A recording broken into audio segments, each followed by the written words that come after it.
India is the most interesting country in the world today. Argentina and India have a strategic relationship since 2019. Recently, we have the first visit of a Prime Minister of India, Prime Minister Modi, to Argentina in 57 years. In the case of India, I am the first political appointee ambassador here.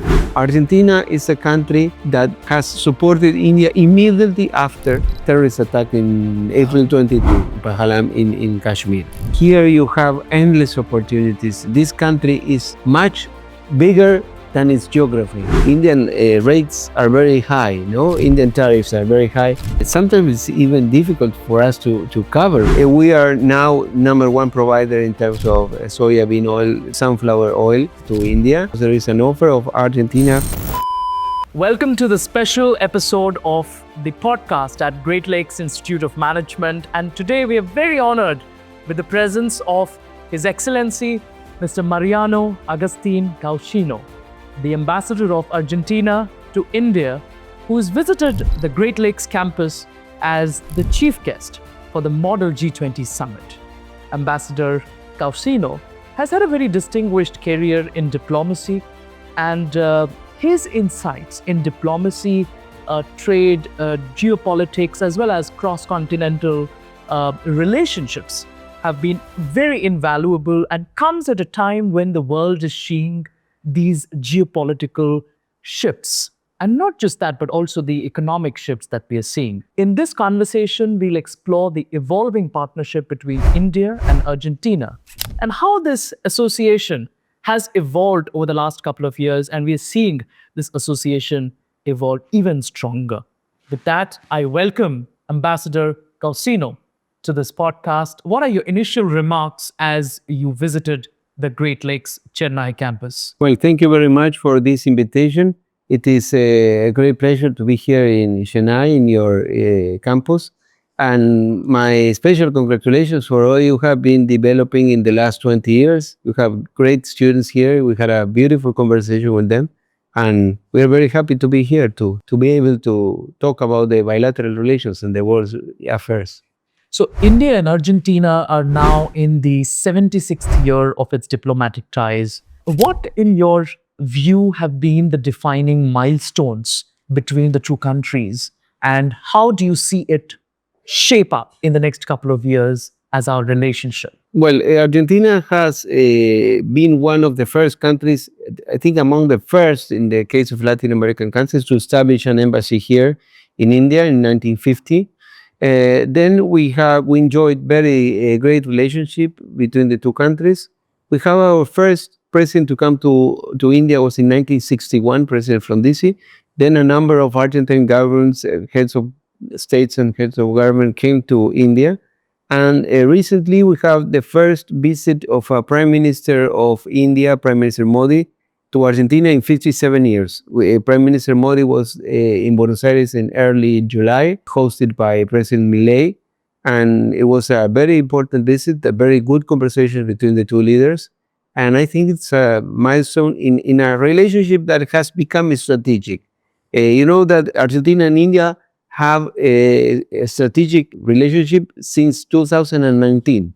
And in these last 5 or 6 years, that relationship really achieved that we fulfilled the name of the relationship, because the trade increased, the economic relation increased, and the political relation is very good.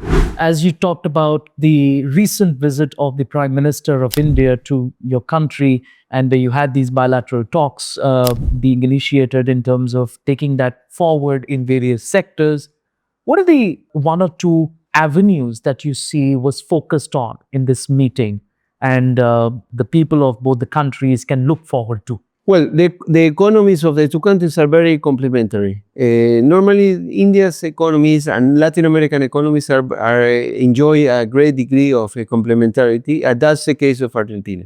That's why the relationship between the two countries has reached a level of almost $5 billion. We are now #1 provider in terms of soybean oil to India. We are #3 in terms of sunflower oil. The relationship could also increase in terms, for example, in energy. Today, Argentina is a country that is providing to food security of India. but we can also expand that to and become a country that can provide energy security to a country of India that is growing so much. You're growing so much in the present and in the future that you will still continue demanding energy from many parts of the world.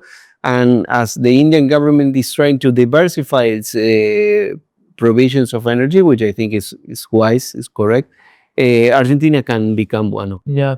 No, no, absolutely. I think the areas which you mentioned with respect to the food security as well as energy, I think these are very important areas which even India is committed to developing with its counterparts. You know, when we look at India as a country, when we work with our partners, especially a country in Latin American and the Caribbean like Argentina, your people in the country viewing India from a very distant land, right? Especially from Argentina. How do they see India developing? How do they see India's rise on the global stage? Well, India has become the fifth largest economy. Now it has also become number four because you surpass Japan. So India's economic success is something that all the world is talking about. As 20 years ago or 30 years ago, we were talking about this huge success of the Chinese economy after the reforms of Deng Xiaoping. And now you're talking about India. And that's all in all the world. So Argentina is not an exception to that. That's why, as we were talking before, when I was given the opportunity to say where I would like to serve my country, I asked who come to India because India is a country that offers a great future to all our relationships. And you have the largest population in the world. You are almost 1.5 billion people. I think in Argentina, in Latin America, and in the West, I would say in general, people and governments are being aware, are getting the conscious that the world is shifting once again, and the center of gravity of the importance of the world is shifting from the Atlantic to the Pacific and now to the Indo-Pacific. So we have to take account that 60% of the population of this world lives in Asia. 40% of the global economy is explained by Asia. And in that region, in this region of the world, you have India as a main player, among others. We Argentines are looking India much more. And that's why it was so important, this trip of the Prime Minister to my country. And we are so happy that they... No, no, I think we are equally very happy with the recent visit and of the Prime Minister and meeting the President of Argentina, President Milei. And there's been a lot of changes as well. I believe more very positive changes in your economy with the recent elections. And if you look at the trade potential between India and Argentina, that is said to be far greater than the current numbers that we have or what is projected in the media. What are your views on the trade potential that the two countries hold, and what can we do to work towards achieving this potential? Today we have 5 billion trade relationship between the two countries. If you take account, the whole region is almost 50.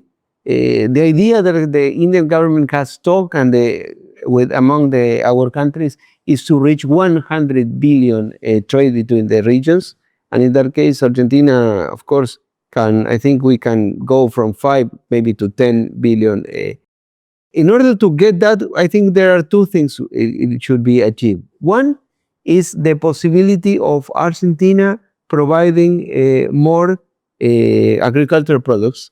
In that sense, we can expand our production to satisfy the India demands, but we need more predictability because sometimes India opens the economy to import some products, but if you don't get enough time, the Argentine production is not able to satisfy that.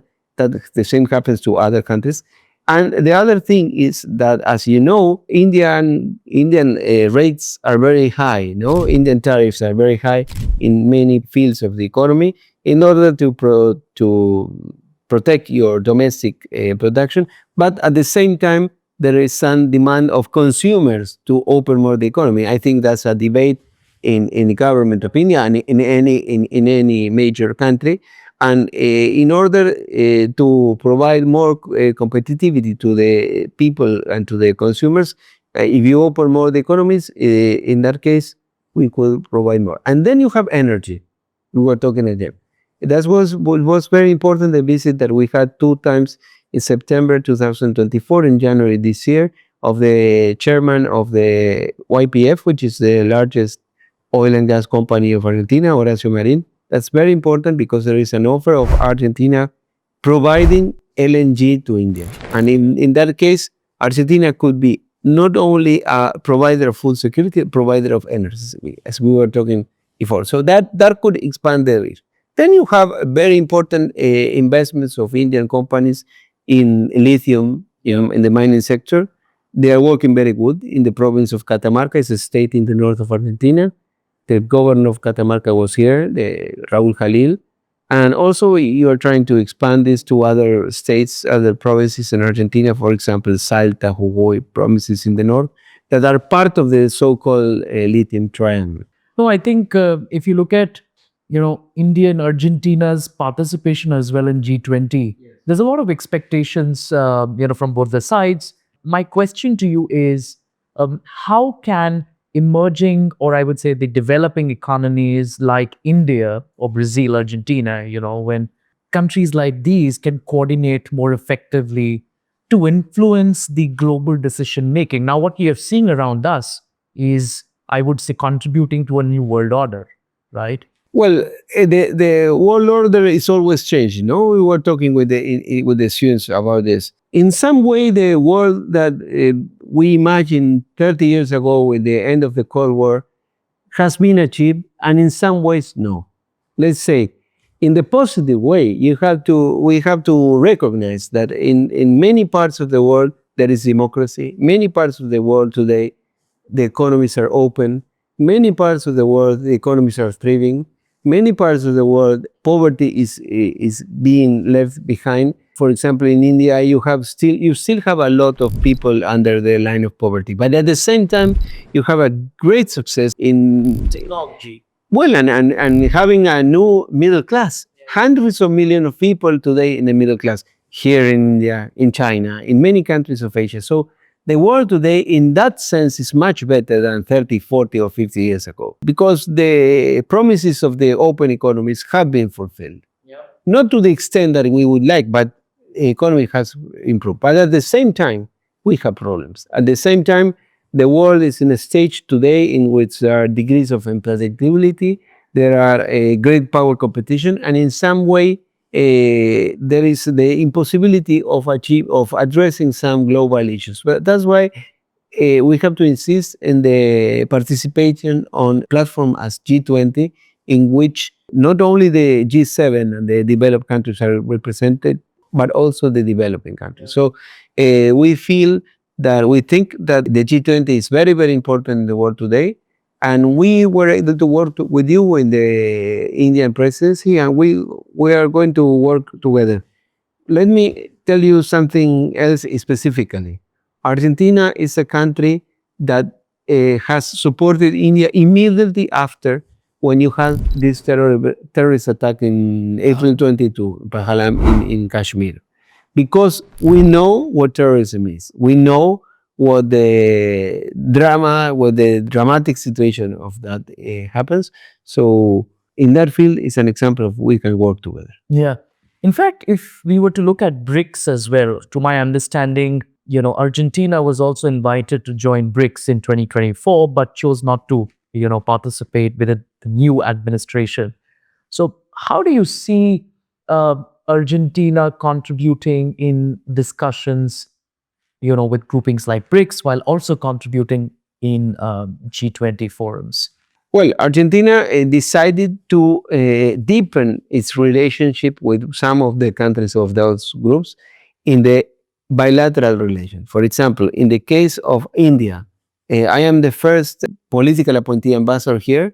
In Argentina, when they appointed a political ambassador, it is a signal that that country has decided to develop a special relationship with that country. And that was happened when I was appointed here. As it happened before, for example, in the previous administration, Macri administration, when I was appointed to Israel. So that's a signal that we want to develop a special relationship with the country. And in that sense, I think we are working very good.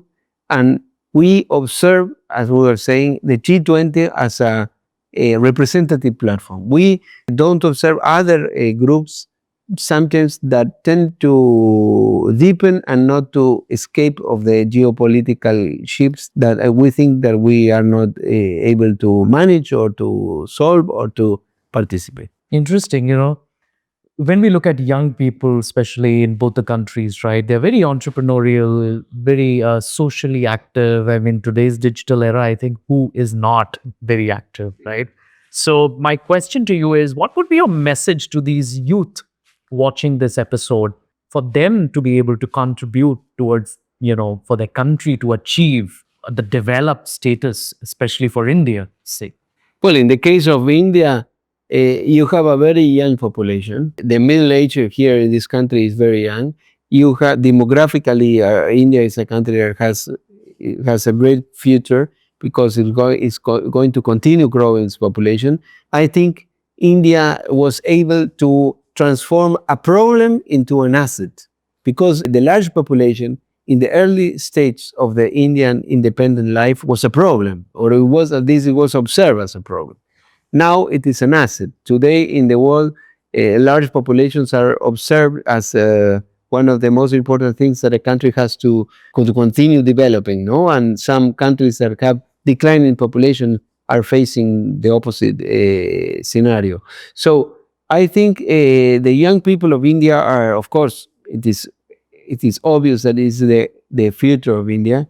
But I think you, the young people, are going to be able to live in a country that your parents did not imagine, your grandparents did not imagine, which is going to be one of the most important countries in the world.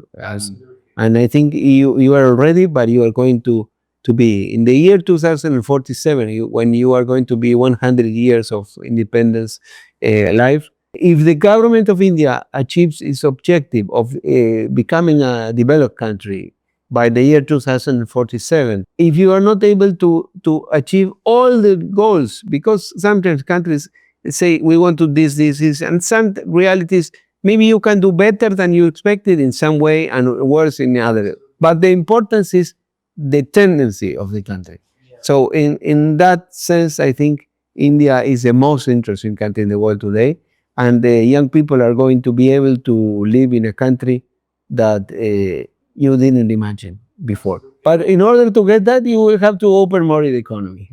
And in that case, you will have a country as Argentina being a great partner of India, even more than today. Absolutely. In fact, you know what? When we look at trade agreements happening around us, and especially at a time which is as critical as it is right now, considering the geopolitical upheavals, there's going to be many trade blocks within this free trade deals that we already strike between, you say the recent trade deal between India and UK, for example. But what's interesting is the way and the manner in which India is approaching the developed status by the year when it achieves 100 years of independence, that is the 2047. And with your support, with your country's support, I think there's a lot that we can do in our bilateral trade. And I believe both the governments are committed to achieving and realizing the potential that it holds. Ambassador, one last question is on a personal note. What would be that one thing that you would be most impressed, or I would say you were very surprised of, as an ambassador appointed here in India? It's not a surprise, it's a confirmation of what I want. I came here to India before being an ambassador some years ago, and I discovered a great country, and that's why I asked to be appointed here. But what I can say is that here you have endless opportunities. This country is much bigger than its geography. The geography of India is huge. You are even larger than Argentina. Argentina is the 8th largest country in the world. India is the 7th.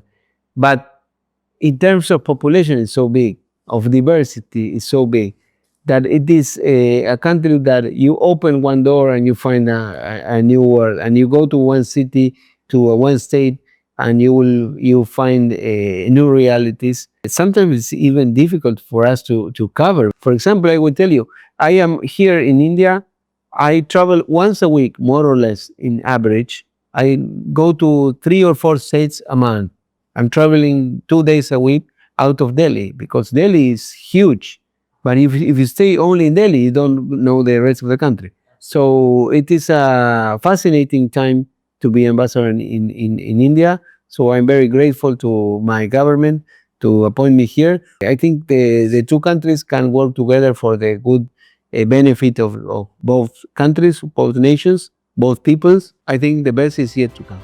Thank you very much, Ambassador, for this very enriching and an insightful conversation. With that, we've come to the end of this episode, and I thank all of you for watching this, special podcast with Ambassador Caucino. As Ambassador stressed that diplomacy isn't just about governments; it's about people, it's about ideas, it's also about shared aspirations, and it's great to see a country like Argentina working so closely with India to making our relationship grow stronger by the time we become a developed nation by 2047. Stay tuned, and we wish you the best of luck.